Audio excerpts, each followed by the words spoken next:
మాటకు ముందు మాటకు తర్వాత నా కాపు జాతి అనే ముద్రగడ పద్మనాభం కాపు జాతి సంక్షేమమే తన లక్ష్యమంటూ అడిగినా అడక్కపోయినా సలహాల సూచనలంటూ పవన్ కళ్యాణ్ కు బహిరంగ లేఖలు రాస్తూ శ్రేయాభిలాషని చెప్పుకునే చేగొండి హరిరామ జోగయ్యలు ఇప్పుడు తమ ముసుగులు తీసేశారు. కాపు సామాజిక వర్గ శ్రేయస్సు కంటే తమ రాజకీయ స్వార్థమే ముఖ్యమని తేటతెల్లం చేశారు. పవన్ కళ్యాణ్ తెలుగుదేశం పార్టీలో పొత్తు పెట్టుకుని ఎన్నికల బరిలోకి దిగుతారని ప్రకటించిన క్షణం నుంచి వీరిరువురు గతంలో ఏం చేసినా ఎలా వ్యవహరించినా రాష్ట్రంలోని కాపులందరి తరపున వకాల్తా పుచ్చుకొని మరీ హడావిడి చేశారు.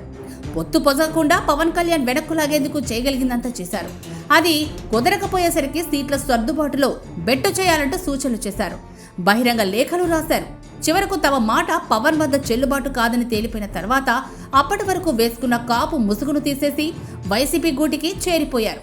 తెలుగుదేశం జనసేన పొత్తు పొసగకుండా ఒకవేళ పొత్తు పొసిగినా సరే సీట్ల పంపకాల విషయంలో ఇరు పార్టీలకు సమన్వయం కుదరకుండా ఇరువురు నేతలు పడిన తాపత్రయం ఆత్రం అంతా ఇంత కాదు. చివరికి తెలుగుదేశం జనసేన తాడేపల్లిగూడెం సభలో తమ రెండు పార్టీల మధ్య చక్కటి సమన్వయం ఉందని, బలాబలాలు గెలుపు అవకాశాలు అన్ని బేరీజు వేసుకునే సీట్ల సర్దుబాటు చేసుకున్నామని సందేహాలకు అతీతంగా స్పష్టం చేయడంతో తమ అసలు రూపు బయట పెట్టేయడానికి క్షణం ఆలస్యం చేయలేదు. చేగొండి హరిరామ జోగయ్య కుమారుడు వైసీపీ గూటికి చేరిపోయి ఆ పార్టీ నుంచి పాలకొల్లు టికెట్ దాదాపు ఖరారు చేసుకున్నారు.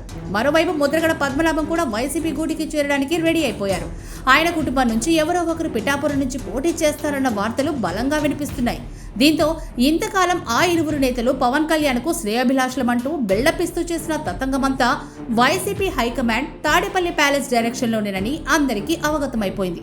హరిరామ జోగయ్య గతంలో చిరంజీవి ప్రజారాజ్యం పార్టీ విషయంలో కూడా తనదైన శల్య సారథ్యం చేసి కొంప ముంచారు. అది వేరే సంగతి. ఆయనకు కాపు సామాజిక వర్గానికి పెద్దగా, ఆ సామాజిక వర్గ సంక్షేమానికి పాటుపడే వ్యక్తిగా తనకు తాను ప్రకటించేసుకొని పబ్బం గడుపుకోవడం అలవాటేనని ఆయన తెలిసిన వారు ఎప్పటినుంచో చెప్తున్నారు. దాంతో తెలుగుదేశం జనసేన పొత్తుల విషయంలో ఆయన చేసిన సూచనలు, ఇచ్చిన సలహాలను ఆ సామాజిక వర్గానికి చెందిన వారెవరూ పెద్దగా పట్టించుకోలేదు. వయసుకు సీనియారిటీకి మాత్రమే గౌరవం ఇస్తున్నట్లు పవన్ మొదట్లోనే ప్రకటించి ఆయన పెద్ద సీరియస్ గా పట్టించుకోలేదు. కానీ ముద్రగడ విషయం అలా కాదు. ముద్రగడ తొలి నుంచి తెలుగుదేశం జనసేన పొత్తును వ్యతిరేకిస్తూనే వచ్చారు. అందులో ఆయన ఎటువంటి దాపరికం లేకుండానే వ్యవహరించారు. కాపు రిజర్వేషన్లు కుదిరే పని కాదని జగన్ సీఎం హోదాలో కుండబద్దలు కొట్టేసినా ఆయన కిమ్మనలేదు. పైగా జగన్ పార్టీకి గట్టి మద్దతుదారులుగా తనను తాను ప్రకటించుకున్నారు కూడా. కాపుల మద్దతు జనసేనకు దక్కకుండా అడ్డుకోవడానికి వైసీపీ ముద్రగడను తొలి నుంచి పావులాగా వాడుకుంది. చాలా కాలంగా సీరియస్ నేతగానే కాపుల్లో బలమైన ప్రభావం చూపగలిగిన నేతగా ముద్ర ఉన్న ముద్రగడ జనసేనాని పవన్ కళ్యాణ్ వారాహి యాత్రలో భాగంగానే కాకినాడ ఎమ్మెల్యే ద్వారంపూడిపై సవాల్ చేసిన సమయంలో తాను కాపు సామాజిక వర్గ శ్రేయస్సు కంటే జగన్ పక్షపాతిగా ఉండడానికి ఇష్టపడతానని చెప్పకనే చెప్పేశారు. ఇక అప్పట్లో ద్వారంపూడికి మద్దతుగా పవన్ కళ్యాణ్ పై విమర్శలకు దిగారు.